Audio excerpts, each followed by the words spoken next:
आज हम एक ऐसी कहानी में उतरने वाले हैं जो हजारों साल पुरानी है। कहानी नालंदा की। ये सिर्फ एक विश्वविद्यालय नहीं था, बल्कि ज्ञान का एक ऐसा प्रकाश स्तंभ था जिसकी रोशनी आज भी हमें रास्ता दिखाती है। कभी बिहार में खड़े इन खंडहरों का देखिए। ये सिर्फ ईंट पत्थर नहीं है, ये उस जगह के अवशेष हैं जो कभी दुनिया का सबसे बड़ा, सबसे महान अंतर्राष्ट्रीय विश्वविद्यालय था। तो सवाल ये उठता है, आखिर इसका हुआ क्या? कैसे ज्ञान का इतना बड़ा केंद्र इतिहास में गुम हो गया? चलिए मिलकर इस पहेली को सुलझाते हैं। पर इसके अंत की कहानी पर आने से पहले ये जानना जरूरी है कि ये था क्या। तो चलिए समय में पीछे चलते हैं, नालंदा के सुनहरे दौर में, ये समझने के लिए कि हमने असल में खोया क्या था। सोचकर देखिए, अपने चरम पर नालंदा में 1-2 हजार नहीं, बल्कि करीब 10,000 छात्र थे। ये सिर्फ एक यूनिवर्सिटी नहीं थी, ये एक पूरा ग्लोबल विलेज था। लोग पूरे एशिया से हजारों मील का मुश्किल सफर तय करके यहां सिर्फ ज्ञान की प्यास बुझाने आते थे। और इन 10,000 छात्रों को पढ़ाने के लिए कौन थे? करीब 2,000 शिक्षक और विद्वान। जरा इस रेशियो को समझिए, हर 5 स्टूडेंट पर एक टीचर। कमाल है ना? ये एक ऐसा इंटेलेक्चुअल शहर था जहां हर कोने में बस बहस, चर्चा और ज्ञान की बातें होती। तो नालंदा को सिर्फ मठ कहना ठीक नहीं होगा, ये एक महाविहार था, यानी एक महान मठ। ये एक बिल्कुल अनोखा कॉन्सेप्ट था जिसे 5वीं सदी में गुप्त सम्राट कुमारगुप्त प्रथम ने शुरू किया। सोचिए, एक ऐसी जगह जहां आध्यात्म और पढ़ाई लिखाई दोनों साथ साथ चलते थे, एक दूसरे से सीखते हुए।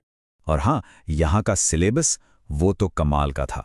ऐसा नहीं था कि सिर्फ धर्म की पढ़ाई होती थी, नहीं, यहां तो लॉजिक और डिबेट की कला सिखाई जाती थी, मेडिसिन और आयुर्वेद के रहस्य खोले जाते थे, और मैथ्स, एस्ट्रोनॉमी से ब्रह्मांड को समझा जाता था। मतलब ज्ञान का पूरा यूनिवर्स एक ही जगह पे। अब बात करते हैं नालंदा के दिल की, उसकी धड़कन की।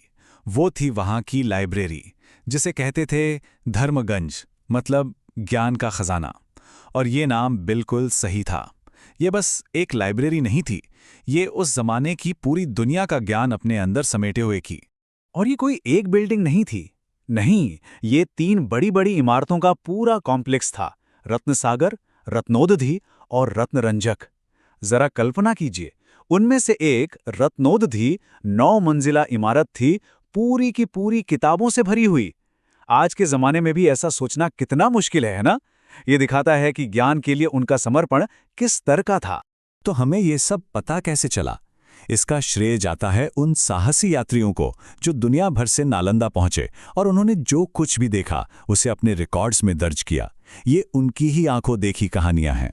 देखिए, 5वीं सदी में चीनी भिक्षु फाहियान यहां आए, फिर 7वीं सदी में ह्वेंत्सांग आए, जो यहां रुके और सालों तक योग शास्त्र की पढ़ाई की।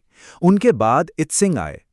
इन्हीं लोगों के लिखे हुए नोट्स से हमें पता चलता है कि नालंदा में जिंदगी कैसी थी, पढ़ाई का तरीका क्या था और नियम वो कितने सख्त थे। ये रिकॉर्ड्स मानो एक टाइम मशीन की तरह हैं। जरा फायान की ये बात सुनिए। वो कहते हैं कि इस सफर में मौत का खतरा हर पल था, लेकिन उन्हें उम्मीद थी कि वो जो हासिल करने आए हैं उसका एक छोटा सा हिस्सा भी मिल जाए तो जिंदगी सफल हो जाएगी। ये सिर्फ शब्द नहीं है, ये बताते हैं कि नालंदा का खिंचाव, उसकी प्रतिष्ठा कितनी जबरदस्त थी कि लोग उसके लिए अपनी जान तक दांव पर लगाने को तैयार थे। और अब हम आते हैं उस सबसे बड़े सवाल पर, उस रहस्य पर जिसका जवाब आज भी इतिहासकार ढूंढ रहे हैं। नालंदा का अंत कैसे हुआ? देखिए, इसके कारण बहुत कॉम्प्लेक्स और विवादित हैं। तो हम यहां किसी का पक्ष नहीं लेंगे, बल्कि बस देखेंगे कि अलग अलग ऐतिहासिक स्रोत क्या कहते हैं। तो असल में हुआ क्या था? इसके बारे में 3 मेन थ्योरीज हैं। पहली और सबसे मशहूर है आक्रमण की थियरी। 13वीं सदी के फारसी इतिहासकार मिन्हाज-ए-सिराज लिखते हैं कि बख्तियार खिलजी की सेना ने इसे गलती से एक किला समझ लिया और तबाह कर दिया। दूसरी थियरी, जो तिब्बती भिक्षु तारानाथ के लेखों से आती है, वो एक अंदरूनी झगड़े की तरफ इशारा करती है। और फिर है तीसरी थियरी, जिसे कई इतिहासकार ज्यादा मानते हैं। ये कहती है कि नालंदा का अंत अचानक नहीं हुआ, ये एक धीमी प्रक्रिया थी। राजाओं का समर्थन कम हो गया, बौद्ध धर्म का प्रभाव घटने लगा और नालंदा धीरे धीरे अपनी शान खोता चला गया। ये बात दिल को छू जाती है। सोचिए, तथाकथित विनाश के कई दशकों बाद 1235 में एक तिब्बती यात्री वहां पहुंचता है और वो क्या देखता है? उन खंडरों के बीच एक 90 साल के टीचर राहुल श्रीभद्र 70 छात्रों को पढ़ा रहे हैं। इससे पता चलता है कि नालंदा का अंत शायद एक झटके में नहीं हुआ था। ज्ञान की वो लौ बुझने से पहले काफी देर तक टिमटिमाती। पर जैसा कहते हैं, कहानी अभी बाकी है। ये कहानी विनाश पर खत्म नहीं होती। अब हम आते हैं इसके सबसे प्रेरणादायक हिस्से पर, नालंदा के 21वीं सदी के अवतार पर। आज जो नया नालंदा यूनिवर्सिटी है, उसका जन्म एक सपने से हुआ। ये सपना देखा था भारत के पूर्व राष्ट्रपति डॉक्टर एपीजे अब्दुल कलाम ने, और उनके इस विजन को पूरी दुनिया से, खासकर ईस्ट एशिया समिट से तुरंत समर्थन मिला। ये दिखाता है कि नालंदा का नाम आज भी कितना मायने रखता है। तो अगर हम पुराने और नए नालंदा को साथ रखकर देखें तो क्या दिखता है? आत्मा वही है पर शरीर नया है।